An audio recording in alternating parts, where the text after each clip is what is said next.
freaky stories. Just because they never happened, don't mean they ain't true. Hey! Yo, over here! Finally!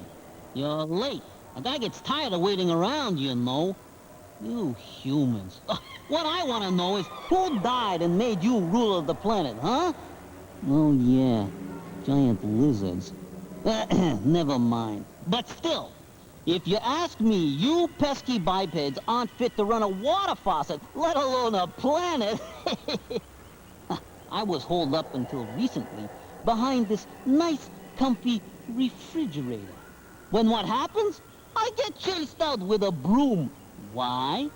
Simply because I made an unscheduled appearance in the potato salad. Oh, it's not like I wasn't gonna leave them any.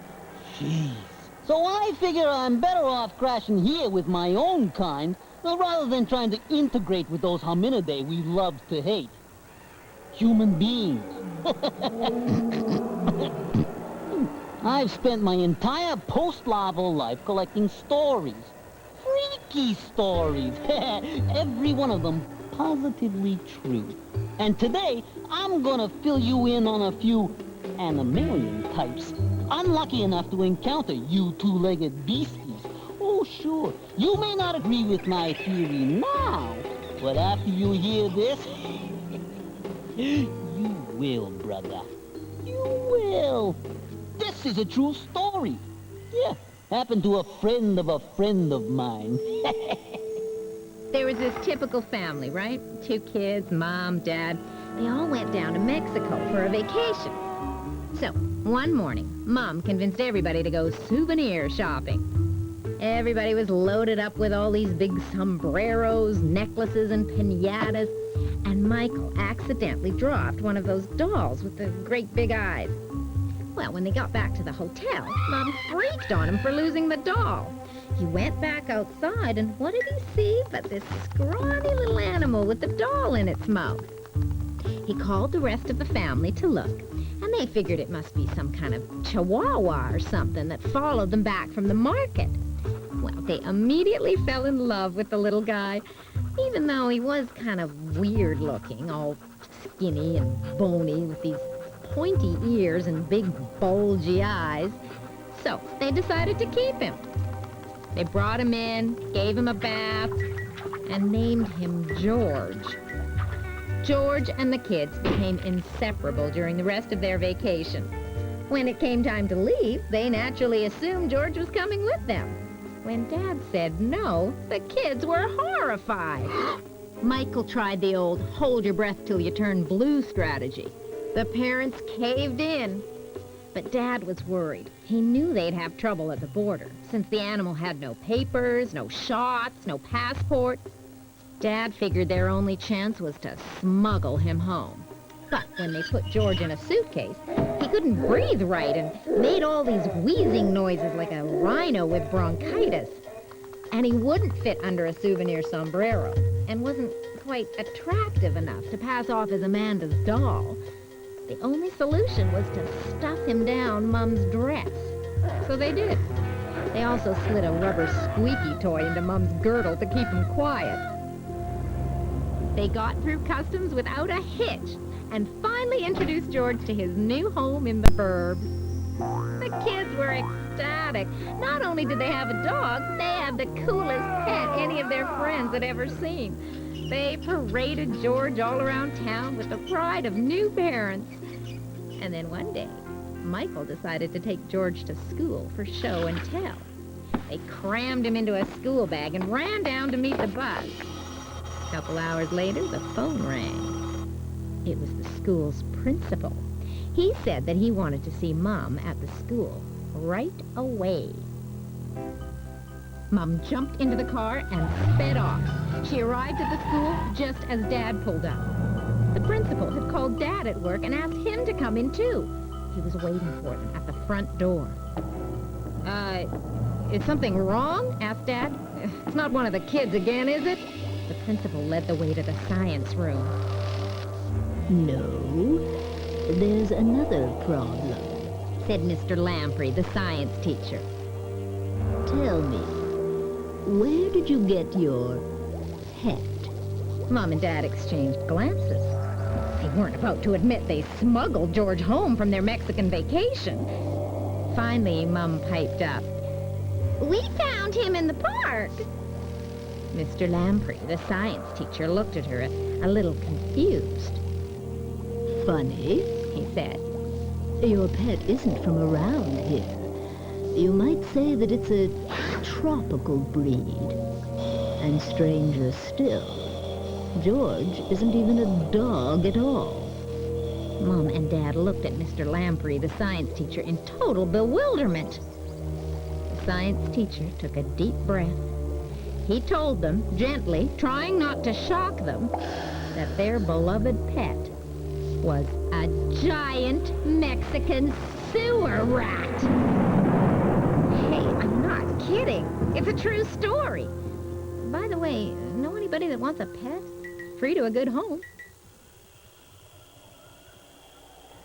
You know, this place ain't half bad. Plenty of company, regular chow. Yeah, I wonder if they get cable. Ugh, man, this bowl is cold on the old tushy. Yeah, I could get used to it here. Not like this joint I hauled up in a couple of weeks ago. One of them roach hotels. Oh, what a pit. And who designed the place? Humans? Fit, no pool. And it was like they didn't want you to leave. Ah, well, home is where you make it. And like this next story points out, home can be anywhere. But you'll see, this is a true story. Yeah, it happened to a friend of mine. Everybody loves a pet. Dogs, cats, fish of every shape and size. They're everywhere. It seems almost every creature in nature has been the object of man's affection at one time or another. Even the ever-loving lizard family hasn't escaped that distinction. You see, it all started with the turtles. They were the ideal pet. Cheap, plentiful, easy to care for, though not exactly what you'd call cuddle. They were selling so well that pet stores started importing salamanders and other pollywogs to cash in on the fat. And that's what this kid Vinny came home with. It's a gator, Mom. A genuine miniature baby man-eater from darkest Florida. Won't grow more than a foot or two long. Guaranteed. Can I keep him? It sounded too good to be true. It was. You see, despite their armor plating, most of the creepy crawlies wound up doing the backstroke in their tanks. Except for Vinny's miniature man-eater, which had this incredible appetite. He just kept on eating, and eating, and eating. Not that it was getting any bigger, mind you. It was only a few inches long. But where the heck was he putting all the food? That pesky lizard was eating Vinny's folks out of house and home. Anyhow, one day, Vinny was giving his gator a bath when his mom called him for supper. Vinny figured that he'd leave him in there, because gators love the water anyhow. And besides, where could he go? But when he got back, the gator was gone. He must have flushed it himself. They called a plumber to look in the pipes, but it was too late. The lizard had made good his escape. Anyhow, one day during the next spring, Vinny and his pals were fishing for nickels through a sewer grate, using the old chewing gum on a stick method. And suddenly, something yanked the stick right out of Vinny's hands. Got the gum, too. Vinny just stood there, stunned. He pried back the lid to get a better look. Eddie put his head into the manhole to see what was going on in there. It almost cost him his schnoz. Golly, they screamed. There's something down there, and it smells real bad, too. Vinny sent Joey to get another stick. When Joey brought it, Vinny poked into the musty blackness of the sewer. After a few tries, something caught the branch, then yanked it hard. Vinny could barely keep his footing. The boys scrambled to keep him from going into the drink. Just then, a cop came by. "What do you think you're doing?" he said. Then he told him to get away from the sewer. "But mister," said Vinny, "there's something down there." "Sure." The cop went to look, but it was too dark to see anything. He grabbed onto the branch. When it jerked, he was almost pulled in too. He called another guy over to help. They all pitched in to haul it up, whatever it was. They hoisted it, twisting and fighting right out of the water. And it didn't let go of the stick. They strained as they hauled the thing. It must have weighed a couple of 100 pounds. Straight up, through the sewer tunnel, into the manhole, and up onto the street. They looked at it. It looked at them. And then it started snapping. Holy cow! It's an 8-foot gator! Hey, I'm not kidding. It's a true story. Vinny's gator, all grown up. And the way I hear it, next time you drop a nickel down a sewer, watch your fingers when you try to fish it out. All those poor gators wanted was a happy home, just like anybody else. Come to think of it, I need a place to live. But if only somebody'd make me an offer. That's as good an offer as any. Whoa, fish breath, though. Don't go away. Did you wash your hands? Yo, welcome to the new digs. What do you think, huh? Hey, here's something. You know humans ain't even a finished product? Still evolving. A new model comes out every 10,000 years or so, and they still can't get it right. Well, not like us. Haven't changed in 2 million years. Heck, if it ain't broke. Hey, knock it off. You're taking the crease out of the antenna. Is that any way to treat your new roomie? Looks like I'm gonna have to teach this new roomie of mine a lesson. Yeah, this ought to do it. Oh, but first, while you humans are evolving, you might want to think about night vision. Then you'd be able to avoid situations like this next one. Now, this is a true story. It happened to a friend of mine. There was this cabbie named Marty who worked the graveyard shift. Now, one time, it was near the end of his run. He was getting ready to call it a night. But just then, a guy came out of a restaurant and flagged him down. Marty was off duty, but he figured that he might as well pick up this one last fare, seeing that business had been slow and all. The guy got into the back and gave him an address on the outskirts of town. Not an actual street number, just an intersection. Even though it was a good fare, Marty instantly regretted picking this guy up. Something just didn't feel right. The guy was unshaven and looked like he'd been wearing the same jacket for days. Plus, he had kind of a weird smell. Marty couldn't put his finger on what it was, something like peanuts. But it wasn't exactly pleasant. So Marty got to driving. There wasn't any traffic, but the going was pretty slow. The fog that night was thicker than pea soup. He turned down the concession road where he was supposed to drop the guy off. The road looked like it hadn't been driven on in years. The weeds were overgrown on both sides, and the gravel was loose and slippery. Marty couldn't wait to get rid of this guy and go home, so he was driving a little faster than he should have been going. Then something, a shape, jumped out of the mist in front of the car. Marty slammed on the brakes. The last thing he wanted at this time of night was a squirt of skunk juice. He missed the end, went into a skid, off the road, coming to a stop in the ditch. "This'll be fine," said the guy in the back, as he tossed Marty a 10 and hopped out the door. Marty couldn't believe it. He jumped out of the cab only to see the guy disappear into the fog. He looked at his poor cab and scratched his head. It looked like he'd have to radio for a tow. So much for that extra money he just made, and a good night's sleep. He sat back into the cab and twiddled with the radio. Bad news. It had been working fine before, but the tumble into the ditch must have knocked it out. He was stranded. Great. He looked out into the mist. No lights, nothing for miles but fog and night. Marty turned his attention to the busted radio. Amateur electrician time, he sighed, prying open the casing with an old screwdriver.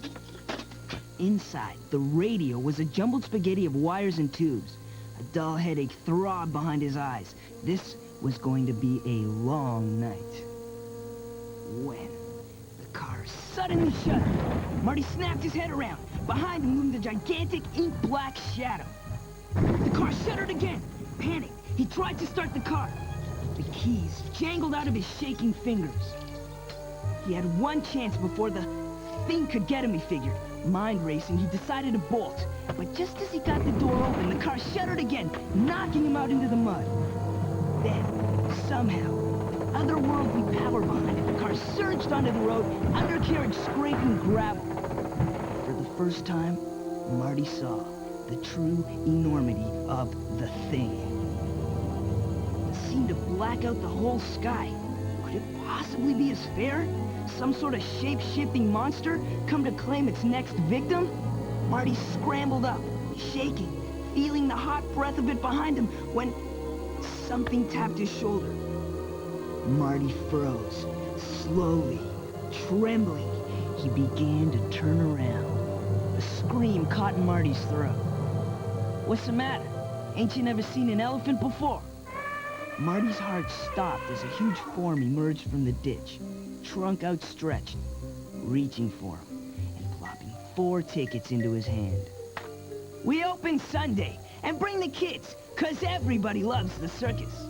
And off the two of them went, silhouetted in Marty's headlight beams. Princess, 2 tons of circus royalty, and her affable, somewhat smelly trainer. Hey, it's a true story. It really happened. And Marty thanked his lucky stars that he picked up the right guy. I mean, what if it had been the snake charmer? All right, come on! Yeesh, our first fight. You see, some surprises are the good kind. You can't make the snap judgments humans are known for. I mean, look at my genus, huh? Victimized. I mean, when's the last time somebody went after a butterfly with a broom, huh? Those butterflies. Oh, how do my wings look? Humans, they think beauty is only wing deep. I figure I just gotta get the zookeep's attention, and he'll set me up. Yeah, I'll amaze him with my charm, if I say so myself. I'm pretty classy for a guy who eats dung, yeah. Speaking of which, here's a story about a young thing who thought she was pretty classy. You guessed it. This is a true story. It happened to a friend of mine. Her name was Cindy. Not only was she head cheerleader, class of '63, dating the captain of the football team, and the prettiest girl at Small Town High, but she had the biggest, blondest, baddest beehive hairdo anyone had ever seen. And every other girl at Small Town High was green with envy. Yeah, Cindy's life was pretty much perfect. Or so everyone thought. You see, keeping a beehive looking perfect was hard work. But the real problem was that Cindy was lazy. And instead of washing her hair and resetting it from scratch, she'd just shellac it with the complicated mixture of plutonium hydroxide and glue, and then seal it all with a little hairspray. Her mother had warned her of the consequences of not washing her hair, but Cindy didn't listen. All that mattered to Cindy was that nobody could tell the difference, even after her hair began to take on the properties of tempered steel. Everything seemed fine until Cindy's senior year, when she began to get these headaches. These throbbing, pulsing, pounding headaches. But they would always pass. Besides, no headache was going to interfere with the goals Cindy had worked towards her entire high school career. To be crowned Miss Teen Queen 1963 at the Small Town High prom. Soon the most important night of Cindy's life had arrived. There she stood on the gymnasium stage, all eyes on her, as the Miss Teen Queen crown was lowered onto that golden spire of hers. A hush fell over the crowd. Cindy stepped up to the microphone. But instead of her carefully rehearsed speech, she let out an ear-piercing scream! Her headache had returned, and this time more painful than ever. She fell to the floor, writhing in agony, clawing and pounding at her beehive, screaming, "Help! Make it stop! Make it stop!" Paramedics raced to the scene, but were helpless to relieve the hysterical girl. Without a moment to spare, they rushed Cindy to the hospital. There, her beehive was immediately x-rayed to locate the problem, but to no avail. The rays couldn't penetrate that dew. Cindy had only one hope. Only one man could solve this medical enigma. But since he was on vacation in Florida, they called in his assistant. He got to work right away, carefully examining Cindy's beehive. The solution was clear. We've got to get inside that dew. Regular surgical instruments just wouldn't cut it. Cindy's beehive had become an impenetrable block. Heat-resistant, shatterproof. It was a modern miracle. The doctor could see that Cindy couldn't take much more. As a last resort, he called for the experimental, high-speed, diamond-tipped XP9000 surgical saw. Stand back! He yelled as the saw cut through that beehive like a hot knife through butter. Her solidified trestles crashed to the floor. He couldn't believe it. Cindy's beehive was completely hollow. The surgical team peered in for a closer look. And what they saw then made their blood run cold. A sight so horrific, so terrifying, that it is etched in their memories to this very day.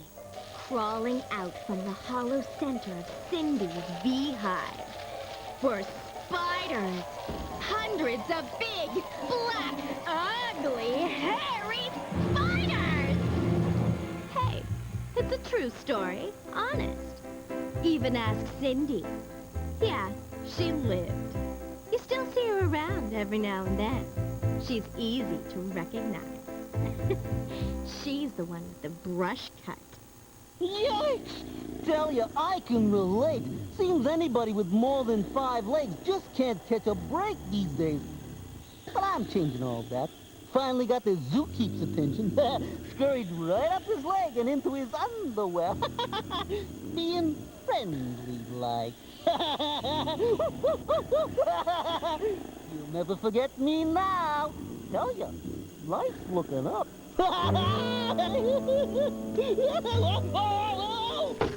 Be right back. Told ya, there's nothing better out there. Surprises, secrets, mysteries. Like a dog who isn't really a dog. Or a gator, where you least expect one. A strange shape in the mist, or a thriving ecosystem in your hairdo. Or the surprise you get when you spray a polar bear with bug juice. Turns out Mr. Zookeep didn't appreciate my surprise visit. So he came after me and blasted old Sourpuss here right in the snout. The only thing that's not a surprise is humans. Give them a choice, they'll make the wrong one. Walking upright, oh, there's a good one. You know, for all that cranial capacity, they ain't too bright, are they? And if you still don't believe me, I'm not worried. I've got lots more great material, my stock in trade. In fact, you might call them freaky stories.